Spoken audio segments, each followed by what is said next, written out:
Di balik hiruk-pikuk pasar tradisional Surabaya, Jawa Timur, ada skill khusus tangan lincah para pedagang. Seperti di pasar DTC Wonokromo, warung tersembunyi yang menyajikan kuliner penyetan dikenal dengan kekuatan ulekan sambalnya. Sementara di pasar Pegirian, wangi kelapa parut yang digoreng kering mengular dari sudut lapak penjual serundeng.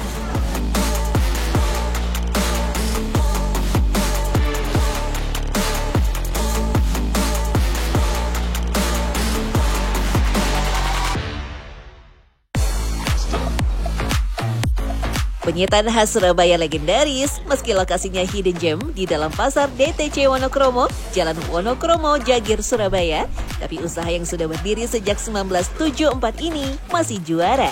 Dari dulu sampai sekarang, menunya masih sama. Nasi hangat, telur dadar, ikan tongkol, telur ikan tongkol, lalapan, kemudian disiram sambal pedas, menjadi favorit berbagai kalangan. Salah satu rahasia kelezatan sambalnya ialah menggunakan terasi khusus. Karena keluarga saya keluarga Jember ada. Kalau menurut saya enakan dari Jember, Mbak. Kalau menurut saya loh ya. Terasi khas Jember biasanya terbuat dari udang rebon dengan warna coklat kehitaman dan teksturnya kering. Aromanya khas tapi tidak terlalu tajam dan rasa gurih alami. Saking banyak pembeli, dalam sehari bisa menghabiskan hingga 40 kg cabai. Rasanya beda. Iya, beda. Nah, enakan masih diulek, masih manual. Kalau di blender itu mungkin agak pahit atau gimana menurut saya loh ya. Nggak enak gitu. Pernah dicoba tak rasain sendiri kok nggak enak, tak buang be aku, Mbak, nggak tak pakai. Ngulek aja. Iya, wes ngulek aja. Tentunya tak sembarangan orang diberikan tugas untuk mengulek sambal. Karena disitulah kunci rahasianya. Mengulek sambal butuh kekuatan tangan dan kestabilan irama. Jika terlalu cepat, bisa membuat minyak alami cabai tidak sempat keluar dengan sempurna. Meski keahlian sudah terasa, Juwaria punya trik jitu, yaitu dengan menggunakan jenis ulekan khusus. Sedangkan cobeknya tak pernah diganti selama setengah abad loh. Dengan skillnya, ia bisa menyesuaikan seberapa halus atau kasar sambal yang diinginkan. Hasil akhirnya sih tidak terlalu halus, tapi juga tidak terlalu kasar, supaya sensasi perpaduan cabai, tomat, dan terasi lebih hidup di lidah. Ya, ini dari kayu pring. Dia lebih enteng, Mbak. Enteng kan kalau dipegang terus dia nggak berat ke tangan ini. Kalau dari pring itu, kalau dari kayu mungkin agak berat. Ini kan enteng, Mbak.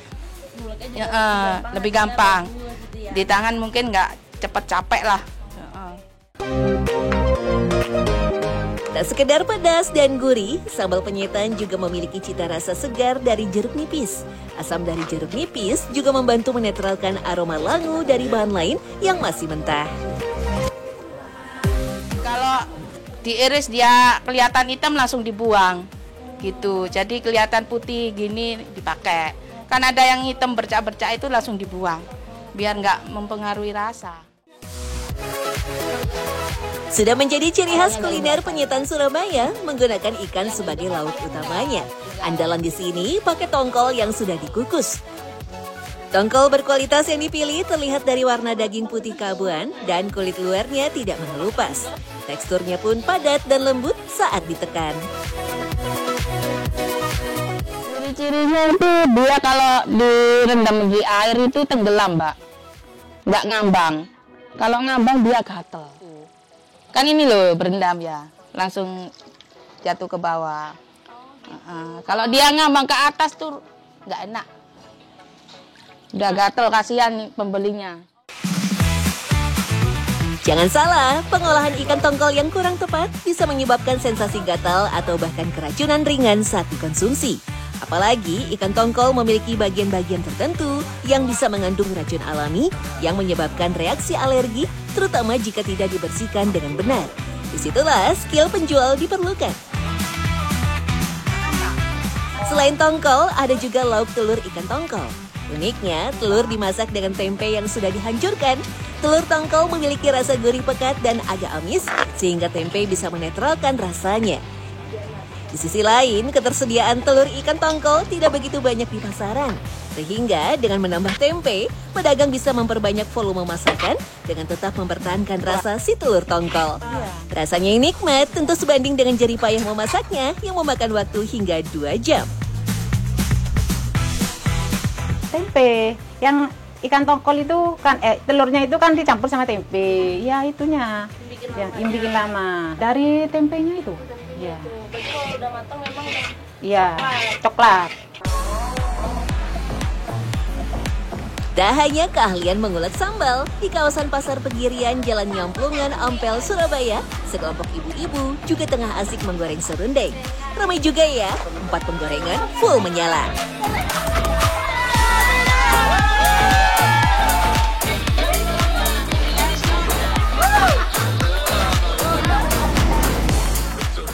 Karena bikin hiburan, kan capek, gitu. Kan mulai tadi capek gitu, nyanyi-nyanyi sambil joget-joget, kan hilang kecapeannya gitu loh. Happy, tidak terasa gitu. Sama juragan saya ada apa-apa masih joget-joget, kan dia baik kan. Saking larisnya, pembeli sudah banyak mengantri sejak pukul 7 pagi. Jelas saja, karena rasa serundeng yang dijual terkenal akan gurih dan pekat bumbunya. Sebelum digoreng, kelapa parut wajib dibumbui dulu. Ternyata rahasia kelezatannya dengan mencampurkan kelapa yang masih muda dan tua agar ada perpaduan kelembutan kelapa muda dan gurihnya kelapa tua. Selain itu, juga menjaga tekstur agar tetap renyah dan empuk di lain sisi.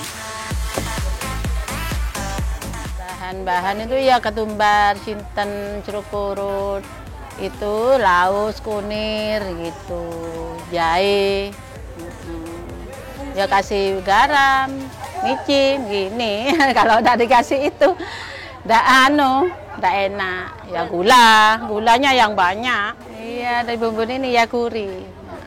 Tapi ya ini bawang putihnya 2 hari habis segini itu.